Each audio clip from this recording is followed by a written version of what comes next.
你有冇甩頭髮嘅困擾呢？試下呢3種食物，好多人都以為甩頭髮係嚟自壓力，又或者係遺傳，但係其實90%以上係因為缺乏營養，尤其係組胺酸呢種氨基酸嘅不足。組胺酸係製造組織胺嘅原料，幫助免疫、愈合同埋頭髮角嘅蛋白生成。缺乏嘅時候呢，頭髮會變乾、變脆、易斷，甚至乎引起貧血、皮膚炎等問題。研究顯示，圓禿患者幾乎都係缺乏組胺酸。點解會缺乏呢？常見嘅原因係因為胃酸不足，無法分解食物提取呢個組胺酸，飲酒、食藥或者飲食唔均衡。組胺酸係需要負因子、維生素 B6、酮砷平衡，仲有葉酸。葉酸對 DNA 合成同埋修復係非常重要嘅。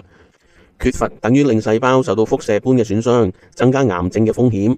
所以千祈唔好用呢個合成嘅葉酸，容易阻礙組胺酸轉化。改從天然食物補充，要自然改善掉髮，食呢3種食物就最有效啦。動物內臟，尤其係肝臟，組胺酸、葉酸、維生素 B 群超豐富，建議每週食2至3安士，唔好過量啊。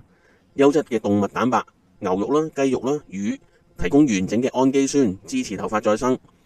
貝類、蝦啊、蟹啊、扇貝啊、龍蝦都含有豐富嘅鋅、銅、硒，維持礦物質平衡，促進頭髮生長。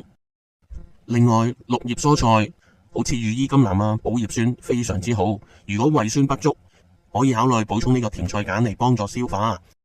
甩頭髮往往都係身體發出嘅信號，唔好急住用藥或者植髮，先從飲食調整開始。